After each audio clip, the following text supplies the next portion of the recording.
कहानी की शुरुआत आसमान से हजारों किलोमीटर ऊपर बसी एक रहस्यमयी दुनिया से हुई, जहां पहुंचना ही मौत को दावत देने जैसा था। फिर भी कुछ सैनिक अपनी जान दांव पर लगाकर वहां तक जा पहुंचे, लेकिन अगले ही पल उनका सामना उस दुनिया के सबसे खतरनाक और विशाल राक्षस से हो गया। जैक ने उसकी आहट महसूस की और तुरंत पानी में सिर डुबोकर छिप गया। तभी उसके सामने एक विशालकाय पैर दिखाई दिया, जिससे पास खड़ी भेड़ें डरकर भागने लगी। तभी राक्षस ने एक भेड़ को पकड़कर कच्चा ही निगल लिया। ये खौफनाक नजारा देखकर जैक बुरी तरह घबरा गया। उधर पेड़ के पीछे छिपा एक सैनिक पीछे मुड़कर राक्षस को देखने लगा, लेकिन तभी राक्षस ने नाक सिकोड़कर उसकी गंध पहचान ली। डर के मारे सैनिक फिर से पेड़ के पीछे छुप गया, पर राक्षस बड़े बड़े कदमों से उसकी ओर बढ़ने लगा। सांस रोके खड़ा सैनिक अब खुद को नहीं रोक पाया और अचानक भागने लगा, लेकिन अब बहुत देर हो चुकी थी। वो राक्षस की नजर में आ चुका था। उसने बिना वक्त गवाए पूरा पेड़ जड़ से उखाड़कर फेंक दिया। सैनिक जान बचाकर भागने लगा, पर उसकी छोटी टांगें उस राक्षस की लंबी टांगों के सामने टिक नहीं पाई। राक्षस ने तेजी से कदम बढ़ाए और एक ही वार में उसे बेहोश कर दिया। पहली बार इंसान को देखकर वह उसके पास झुका और गौर से देखने लगा। जैसे ही वह उसे उठाकर ले जाने वाला था, उसी वक्त कप्तान तलवार लेकर उसकी ओर दौड़ पड़ा और पूरी ताकत से तलवार राक्षस की एड़ी में घोंप दी। दर्द से तिल मिलाकर राक्षस पीछे मुड़ा, लेकिन अगले ही पल उसने हल्का सा पैर मारकर कप्तान को दूर फेंक दिया। फिर उसने अपने पैर में फंसी तलवार निकाली और दोनों सैनिकों को उठाकर खाने के लिए ले गया। दूर खड़ा जैक ये सब देख रहा था। उसी पल उसे एहसास हुआ कि वह यहाँ आकर कितनी बड़ी गलती कर चुका है। दरअसल कुछ समय पहले जैक को एक पादरी की मदद से कई जादुई बीज मिले थे, लेकिन जैसे ही उसकी गर्लफ्रेंड जो एक राजकुमारी थी जब जैक से मिलने आई, तभी उन बीजों में से एक बीज पानी के संपर्क में आते ही तेजी से बढ़ने लगा, जिससे अचानक पूरा लकड़ी का घर जोर जोर से हिलने लगा और नीचे से अजीब डरावनी आवाजें आने लगी। दोनों डर के मारे वहां से हिल भी नहीं सके और तभी अचानक जमीन फट गई और एक विशाल बेल घर को चीरते हुए आसमान की ओर बढ़ गई। ये देखकर राजकुमारी तुरंत भागने की कोशिश करने लगी, लेकिन तभी एक मेज उसके ऊपर गिर गई। जैक उसे बचाने के लिए आगे बढ़ा, लेकिन तभी बेलों ने उसे उछालकर घर से बाहर फेंक दिया। उसी पल एक लकड़ी का दरवाजा अचानक खुल गया और राजकुमारी को एक रास्ता दिखाई दिया, लेकिन जैसे ही वह बाहर भागने लगी, उसी समय बेल ने अचानक दरवाजा बंद कर दिया। राजकुमारी दरवाजा खोलने की कोशिश करने लगी, लेकिन दरवाजा जरा भी नहीं हिला। यह देखकर जैक ने बेलों को काटने के लिए तुरंत एक कुल्हाड़ी उठा ली, लेकिन तभी अचानक पूरा घर जड़ों समेत उखड़कर आसमान की तरफ बढ़ने लगा। ठीक आखिरी पल में जैक ने छलांग लगाकर किनारे को पकड़ लिया, लेकिन बेलें इतनी तेजी से बढ़ रही थी कि कुछ ही सेकंड में घर हजारों मीटर ऊपर पहुंच गया। जैक पूरी ताकत से कुल्हाड़ी चलाकर बेल को काटने लगा। जैसे ही बेल टूटी, राजकुमारी ने तुरंत दरवाजा खोल दिया, लेकिन अगले ही पल उसके पैरों के नीचे की लकड़ी टूट गई और हाथ पकड़ने के बावजूद वह 10,000 मीटर की ऊंचाई से नीचे गिरने लगा। जैक जादुई बैलों से फिसलते हुए जमीन की ओर बढ़ने लगा, लेकिन रास्ते में बेलों ने उसकी स्पीड को थोड़ा कम कर दिया और आखिरकार वह जमीन पर गिरकर बेहोश हो गया। लेकिन राजकुमारी की किस्मत इतनी अच्छी नहीं थी, क्योंकि बेल उसे अपने साथ आसमान के दूसरी तरफ ले गई। अगली सुबह जैक घबरा कर जागा और देखा कि सामने राजा खड़ा था, जो राजकुमारी को ढूंढ रहा था। यह देखकर जैक के होश उड़ गए और मजबूरी में उसने पूरी बात राजा को बता दी। जब जैक ने आसमान की ओर इशारा किया, तभी सबने देखा कि एक विशाल बेल सीधी आसमान को चीरती हुई ऊपर जा रही थी। जैसे ही राजा को सच्चाई का पता चला, उसने बिना एक पल गवाए सैनिकों की एक टुकड़ी जैक के साथ राजकुमारी को बचाने के लिए भेज दी। जल्द ही सब लोग उस बेल के सहारे ऊपर चढ़ते हुए बादलों के पार पहुंच गए। फिर कप्तान ने आगे बढ़कर एक तरफ से दूसरी तरफ स्लाइड करना शुरू किया, क्योंकि राजकुमारी तक पहुंचने का यही एक रास्ता था। मजबूरी में जैक ने अपनी बेल्ट उतारकर खुद को तैयार कर लिया, लेकिन जैसे ही वो आगे बढ़ने की सोच ही रहा था, तभी पास खड़े घुंघराले बालों वाले आदमी ने उसे जोर से लात मारकर आगे धकेल दिया। इतनी ऊंचाई देखते ही जैक की हालत खराब हो गई और बीच रास्ते में स्लाइड करते वक्त उसके हाथ अचानक छूट गए और वो सीधे नीचे जा गिरा। लेकिन किस्मत से बीच रास्ते में बेलों ने उसे थाम लिया। होश में आते ही वह बिना रुके फिर से ऊपर चढ़ने लगा। ऊंचाई पर पहुंचते ही मौसम पूरी तरह बिगड़ गया। चारों तरफ तेज तूफान और कड़कती बिजली थी। तभी अचानक एक झटकेदार बिजली सीधे एक सैनिक पर गिर गई, जिससे वह फिसल गया और बाकी सैनिक उससे टकराकर नीचे गिरने लगे। लेकिन आखिरी पल में एक सैनिक ने रस्सी को मजबूती से पकड़ लिया, जिसकी वजह से बाकी लोगों की जान किसी तरह बच गई। लेकिन जो सैनिक नीचे गिरे थे, वे अब हवा में लटके हुए थे। अगर उन्हें तुरंत ऊपर नहीं खींचा गया तो पूरी टीम खतरे में आ सकती है। तभी रेडरिक पास खड़े उसके साथी से बोला कि रस्सी काट दो। उस आदमी को यह आइडिया अच्छा लगा और उसने तुरंत अपने पैर से छुपा हुआ चाकू निकाल लिया। नीचे लटके सैनिक ऐसा न करने के लिए गिड़गिड़ाने लगे, लेकिन उसने बिना दया दिखाए रस्सी काट दी और लटके सैनिक 10,000 फीट की ऊंचाई से नीचे जा गिरे। किसी तरह बाकी बचे सैनिक ऊपर तक पहुंच गए और तब तक सुबह भी हो चुकी थी। जैक ने जैसे ही पीछे मुड़कर देखा, वह पूरी तरह हैरान रह गया, क्योंकि बादलों के ऊपर एक विशाल दुनिया मौजूद थी और यह नजारा देखकर सब लोग उस तरफ बढ़ने लगे। तभी कप्तान को जमीन पर ताजे पैरों के निशान दिखाई दिए, जिससे उसने अंदाजा लगाया कि राजकुमारी नीचे नहीं उतरी बल्कि यहीं कहीं है। और जब सब लोग गुफा से बाहर निकले, तभी सामने का नजारा देखकर कप्तान दंग रह गया, क्योंकि ये दुनिया उम्मीद से कहीं ज्यादा विशाल थी। थी। सभी लोग आगे बढ़ते हुए इलाके की जांच करने लगे। तभी उनकी नजर पेड़ों की टहनियों पर पड़ी। उन्हें वहां राजकुमारी के छोड़े हुए निशान मिले। उसी दौरान जैक को जमीन पर वही किताब भी मिल गई जो उसने राजकुमारी को दी थी। तभी उनकी नजर टूटी हुई टहनियों पर पड़ी और इसी से उन्हें अंदाजा हो गया कि राजकुमारी को कोई खतरनाक जीव उठाकर ले गया है। इसके बाद सभी लोग दो टीमों में बट गए और अलग अलग दिशा में राजकुमारी को ढूंढने निकल पड़े। रास्ते में जैक और उसके साथी एक नदी के पास पहुंचे जहां उन्हें मोटी ताजी भेड़ों का झुंड दिखाई दिया। कई दिनों से भूखे होने की वजह से उन्होंने एक भेड़ को पकाने का सोचा, लेकिन जैसे ही वे भेड़ पकड़ने की कोशिश करने लगे तभी गलती से पास में लगा हुआ जाल एक्टिव हो गया।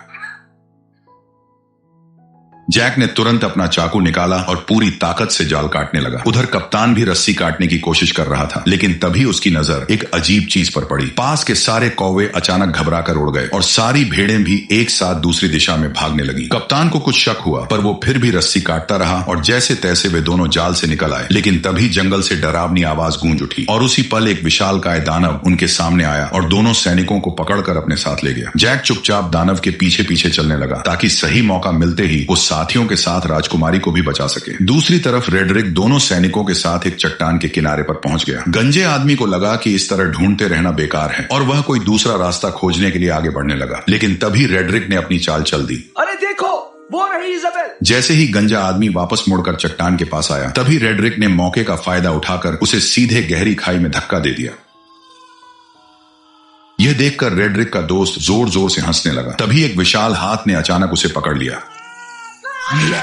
ठीक उसी पल पीछे से एक और पहाड़ जितना बड़ा दानव उसके सामने आ गया। रेडरिक डर के मारे वहीं जमीन पर गिर पड़ा और जल्दी जल्दी अपने बैग में कुछ ढूंढने लगा। लेकिन जैसे ही दानव उसे पकड़ने के लिए हाथ बढ़ाने लगा, ठीक उसी पल रेडरिक ने एक चमकता हुआ ताज बाहर निकाल लिया। ताज को देखते ही दानव वहीं रुक गए, मानो किसी अदृश्य ताकत ने उन्हें जकड़ लिया हो। दरअसल यह एक जादुई ताज था। जिसके हाथ में भी ये शक्तिशाली ताज होता, दानव उसकी हर बात मानने को मजबूर हो जाते। उधर जैक दानव का पीछा करते करते उनके ठिकाने तक पहुंच गया और वहां का नजारा देखकर वह हैरान रह गया, क्योंकि चारों तरफ खूबसूरत झरने और ऊंचे ऊंचे पहाड़ थे जो किसी स्वर्ग से कम नहीं लग रहे थे। वहीं पर दो सिर वाला दानव राजकुमारी को एक पिंजरे में कैद किए हुए था। फिर वह उसे बाकी दानवों के पास ले गया जहां सारे दानव इकट्ठा होकर उसकी तरफ देखने लगे। तभी वो दानव भी लौट आया जिसने कप्तान और उस मोटे सैनिक को पकड़ा था। उसने उन दोनों को लाकर पिंजरे के पास फेंक दिया। यह देखकर दो सिर वाले दानव को शक हुआ कि शायद और भी इंसान यहाँ मौजूद हैं। इसलिए उसने जमीन पर पड़े एक मोटे सैनिक को पकड़ लिया और उसकी गर्दन मरोड़कर उसे जिंदा ही निगल लिया। इसके बाद दानव ने उसके कवच को बाहर थूक दिया। पर जैसे ही वो दानव कप्तान को धमकी देने लगा कि वह राजकुमारी को भी खा जाएगा, तभी पास से एक आवाज आई जिसने सबका ध्यान अपनी तरफ खींच लिया। दरअसल वो आवाज किसी और की नहीं बल्कि उसी गद्दार रेडरिक की थी। उसके सिर पर पहने ताज को देखते ही बाकी सभी दानव तुरंत घुटनों के बल झुक गए और उसी पल उसका असली प्लान सबके सामने आ गया। वह सीधे दो सिर वाले दानव के सामने गया और उसे घुटनों पर आने का हुक्म दिया। उसके सिर पर ताज देखकर दो सिर वाला दानव मजबूरी में झुक गया और फिर रेडरिक उसके चेहरे पर पैर रखकर धीरे धीरे चलते हुए सिंहासन की ओर बढ़ गया और उसी पल से रेडरिक दानवों की दुनिया का नया राजा बन गया। उसने इंसानों पर हमला कर पूरी दुनिया जीतने का ऐलान कर दिया। उसकी बातें सुनकर दानव सेना बहुत ज्यादा खुश हो गई, पर दो सिर वाले दानव के दिमाग में कुछ और ही चल रहा था। उधर दानव ने कप्तान को पकाने के लिए उठाकर सीधे चिपचिपे आटे पर फेंक दिया। वह जितना छटपटाया उतना ही उसमें फंसता चला गया। तभी दानव आगे बढ़ा और उसने कप्तान के ऊपर मुट्ठी भर आटा पटक दिया। इसके बाद दानव ने बड़ी ही घिनौनी हरकत की।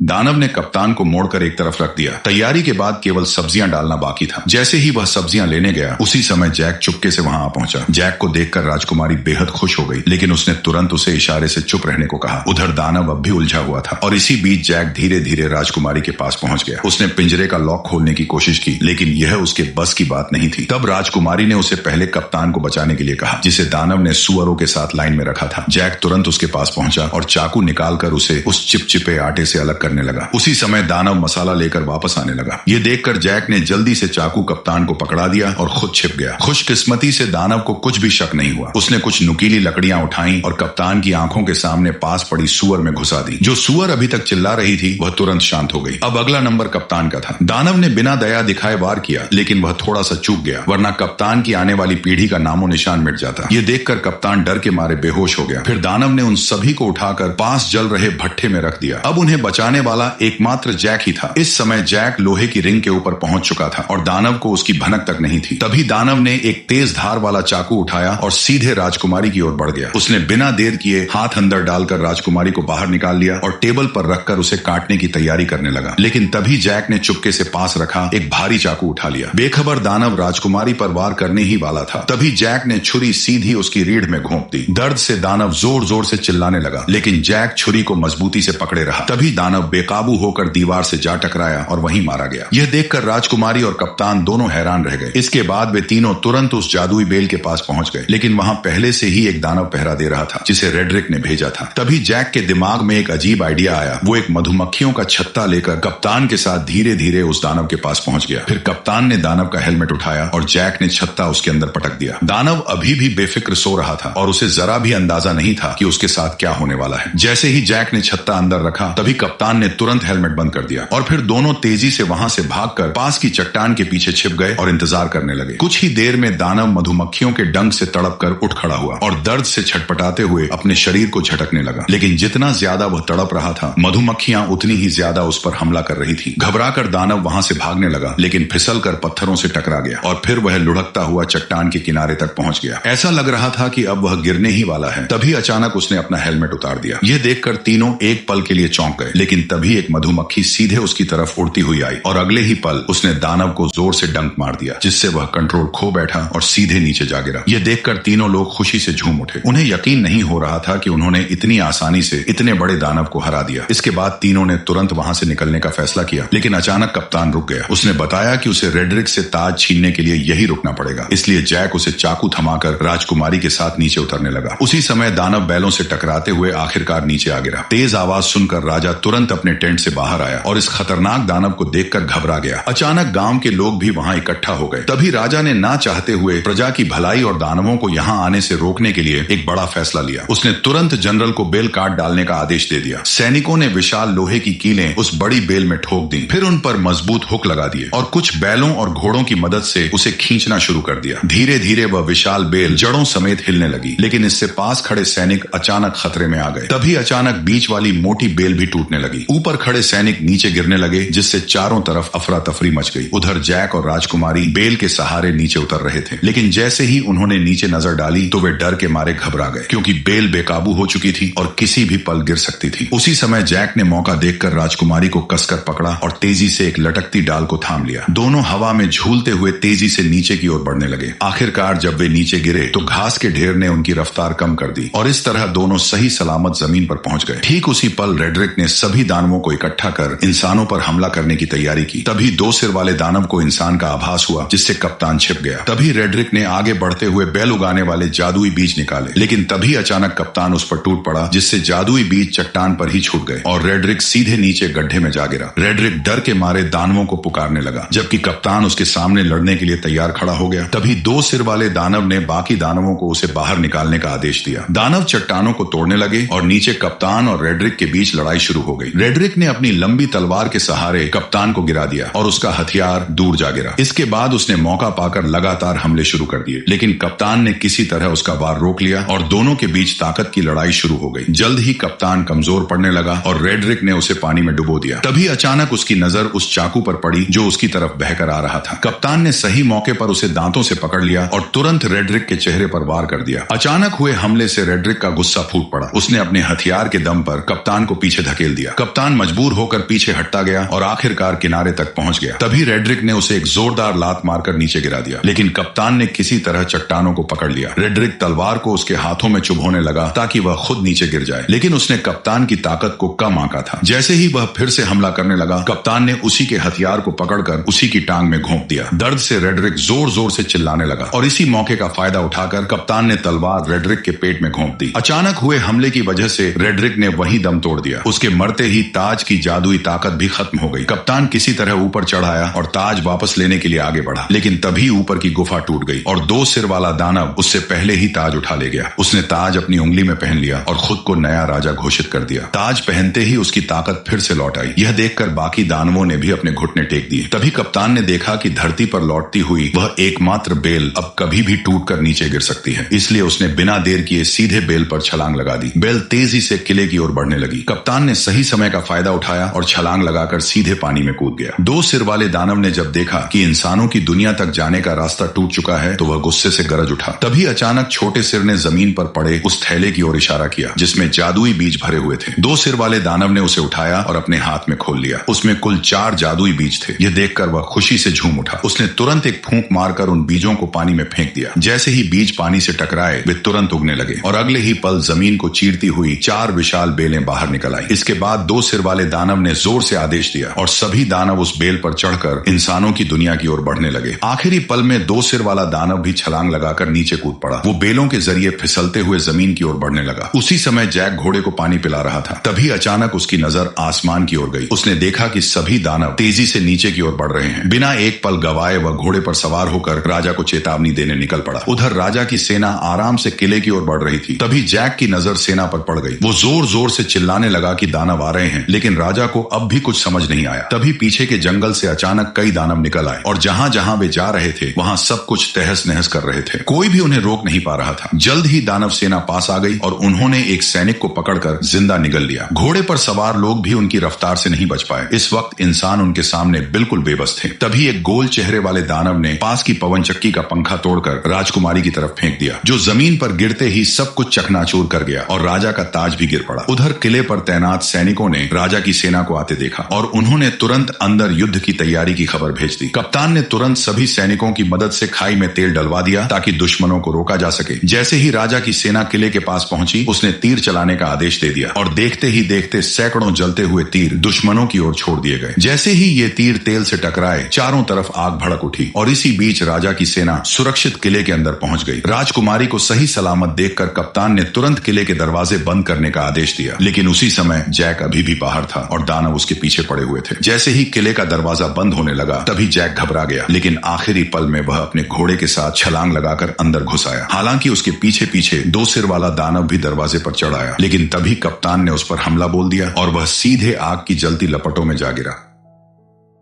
जल्द ही आग ने उसे पूरी तरह घेर लिया, लेकिन हैरानी की बात यह थी कि उसके अपने लोग भी उसे बचाने नहीं आए, बल्कि बस खड़े खड़े उसे जलते हुए देखते रहे। उधर लोग अभी आपस में बात ही कर रहे थे कि अचानक आसमान से एक बड़ा लोहे का घंटा तेजी से किले की ओर आया। उसने दीवार को ध्वस्त कर दिया और सीधे नीचे जा गिरा। इससे पहले कि कोई कुछ समझ पाता अचानक युद्ध का बिगुल बज उठा। तभी 2 बड़े लोहे के हुक किले के दरवाजे की तरफ फेंके गए, जिन्हें दानव मजबूती से खींचने लगे। तभी इंसानों और दानवों के बीच खींचतान शुरू हो गई। असल में यह सब गोल चेहरे वाले दानव का प्लान था, जिसने और ज्यादा दानवों को बुलाकर किले के दरवाजे को तोड़ने का आदेश दिया। अंदर का माहौल पूरी तरह अफरा तफरी में बदल गया। राजकुमारी जैक को लेकर किले के अंदर की तरफ भागी। उधर बूढ़े राजा ने सभी सैनिकों को आदेश दिया कि वे दानवों को रोकने के लिए क्रॉसबो का इस्तेमाल करें। जल्द ही और भी दानव आ गए और उन्होंने पूरी ताकत से खींचना शुरू कर दिया। तभी कप्तान के आदेश पर सैनिकों ने कई सारे क्रॉसबो छोड़ दिए, जो सीधे लकड़ी के दरवाजे पर जा लगे। सटीक निशाना लगते ही सैनिक तुरंत क्रॉसबो गाड़ियों को पीछे खींचने लगे। किले की सेना टुकड़ियों में बट गई और राजा भी मदद के लिए आ गया। वो कप्तान से दानवों की कमजोरी पूछ ही रहा था कि तभी आसमान से एक जलता हुआ पेड़ गिरा, जिसने सैनिकों को अलग अलग बिखेर दिया।